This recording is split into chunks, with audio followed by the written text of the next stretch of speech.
Bonjour à tous, je suis ravie de vous présenter notre nouveau Market Update du mois de septembre. Je vous propose que l'on découvre et que l'on analyse ensemble les chiffres clés, les tendances et les perspectives du marché immobilier pour vous aider évidemment, vous, à maîtriser votre environnement. Et maîtriser votre environnement, c'est ce qui vous aide aussi à maîtriser votre activité. Et comme le disait évidemment Sébastien, la chose vraiment importante, c'est que ça vous permet aussi d'accompagner au mieux vos clients. Surtout en ce moment sur le marché qu'on connaît, qui, on va pas se mentir, nous chahute un peu depuis 2 ans. On parle souvent du grand 8 dans l'immobilier. On est servi depuis 2 ans. Et je vous propose qu'on commence ce market update par la première grosse donnée. C'est où est-ce qu'on en est au niveau du volume des transactions en France. Sur le volume des transactions, ce que je vous propose, c'est qu'on fasse déjà peut-être une première analyse sur ce qui s'est passé les années précédentes, et notamment sur déjà une première période qui a été la période entre 2018 et 2021, qui a été une grosse période d'accélération du volume de vente en France, et où en 3 ans, on a eu plus 25% de transactions en France. Donc sur une période très courte, une très forte accélération. Et vous le savez, c'est à partir de 2022 qu'on a commencé à avoir un décrochage qui s'est vraiment accentué sur 2023 et qui se poursuit sur 2024. On avait fait le dernier point du Market Update au mois de juin. On a les données qui suivent et on continue cette baisse au niveau des volumes de transactions au niveau national, puisque vous voyez que la dernière donnée qu'on a, elle est toute fraîche, c'est à fin août. On est à 756 000 transactions au niveau national sur 12 mois glissants. Donc vous voyez, on continue à descendre. Alors vous me direz que peut-être ça ne correspond pas à votre réalité. Et évidemment, beaucoup de professionnels de l'immobilier, et on l'a constaté chez Keller Williams, ont constaté des signes de reprise, et on parle de reprise beaucoup dans les médias, à partir du printemps, et notamment à partir du mois de mai. Il y a eu vraiment une reprise, notamment au niveau des compromis. Ça a été le premier signe plutôt positif sur le marché. Et les professionnels aussi constatent, et nous on le constate vraiment d'ailleurs chez Keller Williams, même une reprise vraiment des volumes d'unités encaissées, donc des reprises de volumes de vente vraiment, qui ont vraiment repris sur cet été. Pour vous donner une donnée que je trouve vraiment intéressante et qui montre cet écart en fait entre finalement le marché national et ce qu'on vit chez Keller Williams, je vais vous donner la donnée du mois d'août. Au mois d'août, donc on est à 756 000 transactions au niveau national, c'est-à-dire moins 25% par rapport à l'année dernière. Et chez Keller Williams, notre volume de vente augmente de 6%. Mais Sébastien reviendra plus en détail sur ces chiffres au niveau de la compagnie. Donc, est-ce qu'on peut parler de reprise? Je pense qu'il y a deux éléments. Premier élément, c'est que très probablement, dans cette période de crise, et c'est normal, tous les professionnels de l'immobilier prennent des parts de marché sur le particulier. Puisqu'en situation de crise, les vendeurs sont vraiment démunis et n'ont pas forcément les clés. C'est là où justement toute notre expertise d'agent est fondamentale pour accompagner nos clients. Deuxième élément, c'est que probablement ce qu'on a connu aussi par rapport au printemps, c'est que pendant ces 2 dernières années, on a eu vraiment des situations de blocage sous l'effet combiné de la hausse des taux et les prix qui restaient hauts. Et là, on a eu une baisse des taux avec une baisse des prix, et donc on a eu un rattrapage de projets qui étaient bloqués finalement depuis 2 ans. Donc des données à suivre. Je pense que l'indicateur qui va être très important à suivre, ça va être le volume de vente sur le mois de septembre. Est-ce qu'au niveau national, ça y est, il va commencer à repartir? La prospective sur la fin d'année, on l'avait faite déjà au mois de juin. Pour moi, elle ne change pas beaucoup sur une perspective où on serait aux alentours entre 750 et 760 000 transactions du coup sur l'année 2024. Donc par contre, la bonne nouvelle, c'est qu'on est probablement sur la phase vraiment d'atterrissage de cette crise. Notre donnée que j'aimerais vous partager, c'est le taux de rotation du parc immobilier, c'est-à-dire le nombre de biens qui sont vendus par rapport à l'intégralité du parc immobilier. Ce taux, il a beaucoup évolué justement avec la crise. On voit que depuis les années 2000, on a un taux moyen qui oscille aux alentours des 2,5%. Ce qui est intéressant, c'est de voir qu'avant 2000, on était plutôt sur un taux de rotation qui était à 2%. Et vous verrez que cette fameuse barre des 2000, on va beaucoup en parler, et elle a beaucoup d'impact sur beaucoup de taux et beaucoup de chiffres. Donc vous voyez que là, on est descendu à 1,9% de rotation, et on est sur un niveau qui est d'ailleurs assez proche du niveau de la crise de 2008 où on était à 1,8, et qui confirme du coup plutôt cette sensation d'atterrissage qu'on est en train de vivre.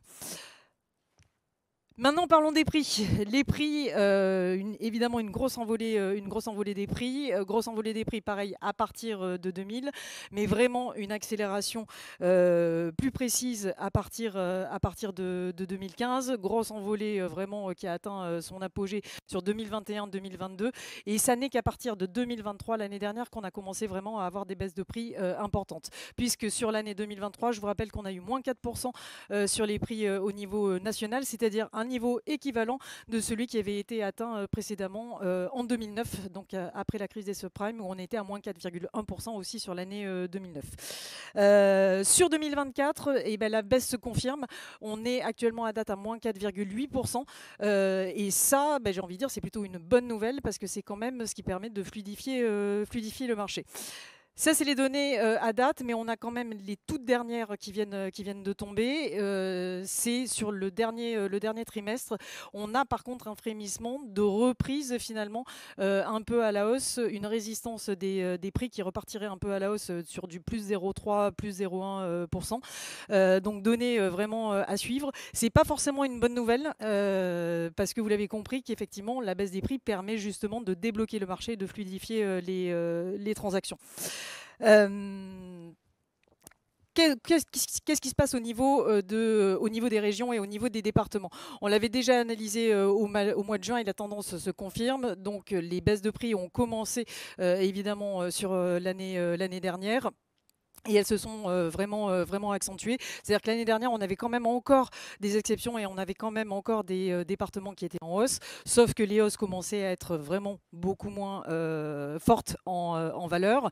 Là, vous voyez que le constat qui est fait du coup à juin 2024 versus juin 2023, c'est que quasiment l'intégralité des départements sont passés en baisse de prix, à quelques exceptions près. Vous le voyez sur la carte, ce sont du coup les départements en bleu.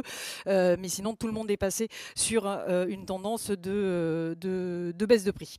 Tendance qui va se poursuivre probablement dans certains départements, et on devrait finir au global sur l'année probablement sur un moins 5%. C'est à peu près ce qu'on avait prévu.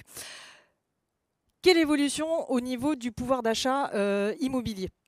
Le pouvoir d'achat immobilier, évidemment, il a été fortement impacté par la crise qu'on a vécue. On a eu l'effet combiné d'une hausse des taux très importante et très rapide, qui était aussi combinée avec une hausse des prix et avec des revenus qui ont augmenté, mais qui n'ont pas du tout compensé en fait la hausse des taux et la hausse des prix. Résultat, il y a eu un impact direct sur le pouvoir d'achat immobilier, ce qui fait qu'on a entre 2021 et 2023, moins 10% de pouvoir d'achat immobilier en moyenne pour les Français. Qu'est-ce que ça veut dire? Ça veut dire qu'en moyenne, les Français ont perdu une pièce de pouvoir d'achat et forcément, ça a impacté les projets. C'est ce qui fait que certains projets ont probablement été abandonnés puisque cette pièce était essentielle finalement pour les acquéreurs. Sur 2023, ça a été une année quand même assez importante sur cette baisse de pouvoir d'achat. Il y a eu quand même moins 6 mètres carrés de perdus en moyenne sur l'ensemble des ménages. La bonne nouvelle, c'est que sur 2024, ça a commencé à se stabiliser sur le début d'année. Et là, ça y est, on commence à repartir. Les Français gagnent à nouveau des mètres carrés, puisqu'on est sur une moyenne entre 1 à 5 mètres carrés de gagner dans les 20 plus grandes villes de France sur ce début d'année 2024. Donc ça, c'est plutôt une très bonne nouvelle. Et là, ce qui a joué, évidemment, c'est la baisse des taux et la baisse des prix. Les deux combinés, ça y est, c'est ce qui donne du souffle. Une petite remarque sur ce pouvoir d'achat immobilier. Là, par contre, on n'a pas du tout atteint le niveau qu'on avait atteint, vous le voyez, sur la crise de 2008, où on était tombé quand même à 58 mètres carrés à budget constant. Donc, vous voyez qu'on n'est pas du tout dans le cas de figure de 2008. Donc, c'est plutôt de bonnes perspectives. Et les perspectives sont sur plutôt l'idée que le pouvoir d'achat continue de s'améliorer dans les mois qui viennent et sur l'année prochaine. Quand on parle immobilier, évidemment, on parle crédit. On les a déjà évoqués. Où est-ce qu'on en est au niveau de la production de crédit? Là, on sait que c'est là qu'on a eu vraiment un des plus gros impacts de la crise. On a eu vraiment un décrochage de la production de crédit à partir de 2022 qui s'est clairement accentué sur 2023. Et ça y est, on a commencé à reprendre du souffle sur 2024. Qu'est-ce que ça donne un peu plus en détail? C'est que vous voyez, c'est vraiment à partir d'avril en fait que la production de crédit a commencé à repartir à la hausse. Ce qui est important sur cette production de crédit, c'est de comprendre en fait ce qu'on a vécu sur le marché. C'est avoir conscience que en l'espace de 2 ans, la production de crédit immobilier a été divisée par 3. C'est ça l'impact en fait sur le marché. Je vous ai mis les données, vous avez les données 2022 et les données 2024. Donc ça repart, mais vous voyez qu'on part vraiment d'un très gros décrochage quand même à la base. Au niveau de la durée d'emprunt, c'est aussi une donnée intéressante à suivre. On est actuellement sur une donnée qui reste, sur une durée qui reste élevée. La durée moyenne actuellement d'emprunt est de 20 ans et 8 mois. Et là encore, on peut faire la comparaison par rapport à ce qui se passait avant les années 2000. Avant 2000, on était plutôt sur des durées d'emprunt entre 17 et 18 ans. Donc on est plutôt sur des tendances de durée d'emprunt qui s'allongent. Ça hésite un petit peu là en ce moment, ça monte, ça descend. Et c'est quelque chose qu'on observe dans l'ensemble des pays. C'est pas particulier à la France, excusez-moi. On a parlé du niveau de production de crédit, on va parler des taux maintenant, parce que ça a été le gros impact notamment sur le marché et sur ce phénomène de reprise qu'on commence à sentir. C'est que les taux vraiment ont commencé à baisser sur ce début d'année et surtout sur le deuxième trimestre. Là, pareil, on prend un peu de perspective. En 2021, on avait un taux moyen à 1%. Ce taux moyen, on est d'accord, c'était une anomalie totale. C'est-à-dire que c'est 1%, c'est absolument pas un objectif qu'on doit réatteindre. Ça a été une anomalie de marché qui s'est passée à un instant T. Mais donc on était à 1% en moyenne en 2021 et on a atteint un pic fin 2023 à 4,2%. Donc vous voyez, dans un espace très court, on a vraiment multiplié par 4 les taux immobiliers. À partir de 2024, ça commence à se stabiliser et ça y est, la baisse est enclenchée. Donc ça, c'est vraiment la bonne nouvelle. On a eu une première baisse du principal taux directeur de la BCE qui s'est opérée au mois de juin, mais on voit bien que les marchés avaient anticipé cette baisse et qu'on était déjà en baisse avant ce moment. Et finalement, on continue de baisser. La dernière donnée qu'on a, là vous voyez, on était à 3,62 sur le mois de juillet. J'ai la donnée aussi sur le mois d'août où on est à 3,63. C'est en train de se stabiliser. La prospective sur l'évolution des taux, c'est probablement qu'on atterrisse en fin d'année sur un taux aux alentours des 3,5. Je vous propose on a parlé justement de cette fameuse date de l'année 2000, d'avoir vraiment la prise de perspective sur ce qui se passe depuis le marché sur une période longue, donc depuis 1965-67. Et on voit qu'on a vraiment 2 grosses périodes d'accélération rapide et intense du nombre de transactions et qui a d'ailleurs été combinée évidemment avec une hausse des prix. Première accélération, ça a été à partir de 2000 et sur les premières années 2000 et qui ont abouti finalement à la crise de 2008. Et on a une deuxième accélération encore plus intense qui s'est opérée à partir de 2015. On en avait déjà parlé lors du dernier Market Update. Le vrai décrochage qui s'est fait, il s'est fait dès qu'on analyse en fait l'évolution du prix en fonction du revenu des ménages. Et c'est là qu'on a un gros décroché qui s'est fait à partir de 2000. J'en avais déjà parlé lors du dernier Market Update. Ce qui est intéressant, c'est de voir les données qu'il y a derrière et de comprendre finalement ce qui s'est passé.